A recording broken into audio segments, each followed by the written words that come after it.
নমস্কাৰ ডিজি আছাম ব্লকৰ অন্য এটা কৃষি সম্পৰ্কীয় ভিডিঅ'লৈ আপোনালোকক স্বাগতম জনাইছোঁ। আজি মই আপোনালোকলৈ আগবঢ়াইছোঁ পাণ খেতি কিদৰে কৰিব পাৰি, পাণ খেতি কৰি কেনেদৰে সফল হ'ব পাৰি তাৰ ওপৰত অকণমান ভিডিঅ' আগবঢ়াইছোঁ।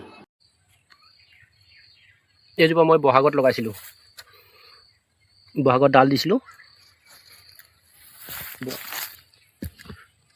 এই ৩-৪ মাহত ওপৰ পাই গ'লহি, ইমান ধুনীয়াকৈ বগাই আহিছে। 3টা ডাল লগাইছিলোঁ, গোটেইকেইটা ডালেই বাচিলে।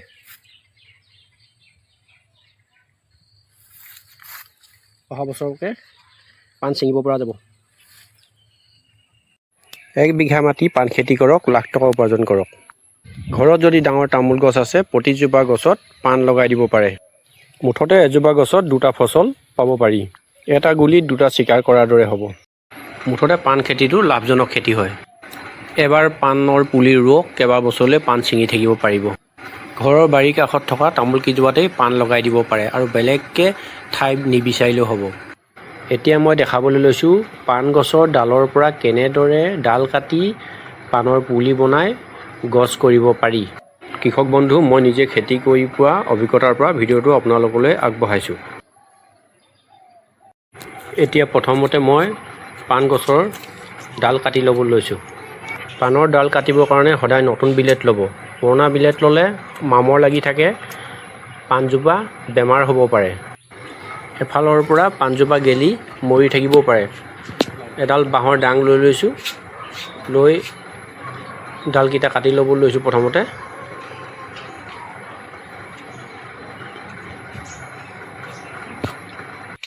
পাণৰ ডাল সদায় ওপৰৰ পৰা ল'ব।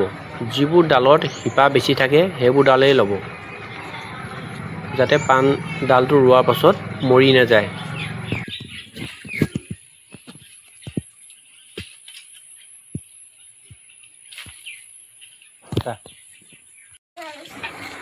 এয়া মোৰ ডাল কটা হৈ গ'ল। এতিয়া এই পাণৰ ডালৰ যিবোৰ বুঢ়া পাণ লাগি থাকে সেইবোৰ ছিঙি দিব লাগে। বুঢ়া পাণবোৰ থাকিলে এটা কাৰণে অসুবিধা হয়, যেতিয়া পাণৰ ডালটো মাটিত লগাব তেতিয়া এই বুঢ়া পাতবোৰৰ কাৰণে মাটি দিবলৈ অকণমান অসুবিধা হয় আৰু এই পাণবোৰ থাকিলেও গেলিয়ে যায়। সেইকাৰণে বুঢ়া পাতবোৰ প্ৰথমতে ছিঙি ল'ব। একেবাৰে ওপৰৰ কুমলীয়া পাতবোৰে ৰাখিব।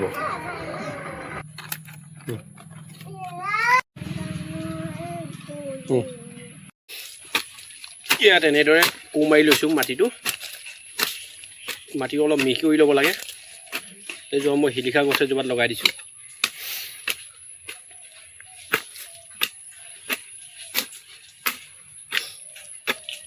গছজোপা চাৰিওফালে দি দিব লাগে। ডাঙৰ গছ হ'লে 2টা বা 3টা ডাল দি দিব লাগে, তেতিয়া চব ফালৰ পৰা বগাই যায়।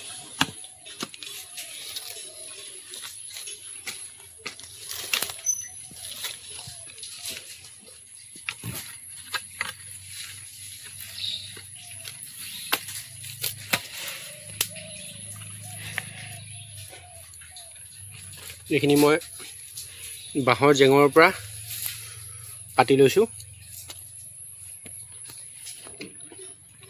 এতিয়া পাণৰ ডালটোত এনেদৰে গছজোপাৰ ফালে লগাই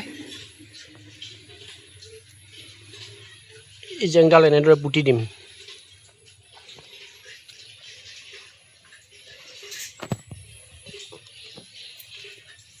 তেতিয়া ডালটো ওপৰলৈ কিবা কুকুৰাই খুচৰিলেও তেতিয়া ওপৰলৈ উঠি নাহে, এনেদৰে সোমাই থাকিব।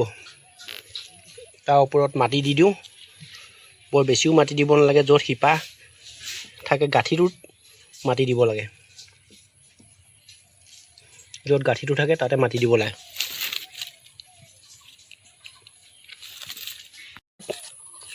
এই চাইডত এইটো ডাল দি দিছোঁ। যদি বেছিকৈ ৰ'দ পৰে, ৰ'দ পোৱা জেগাত অকণমান ছাঁ দিব লাগে 2 দিনমানৰ কাৰণে।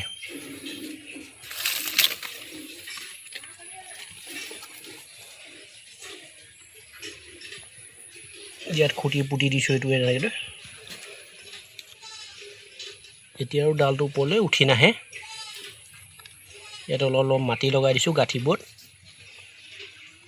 য'ত গাঁঠি থাকে, য'ত শিপা থাকে, তাত এনেকৈ অলপ অলপ মাটি লগাই দিব লাগে। এই ওপৰত অলপ শুকান জাবৰ দি দিব লাগে।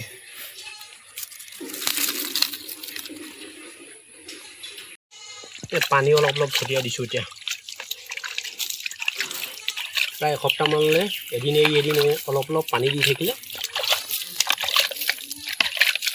গৰম বেছিতো ডালটো তেতিয়া শুকাই নাযায়।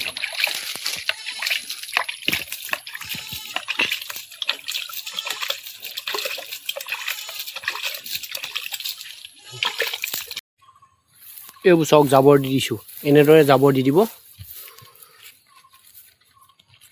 তেতিয়া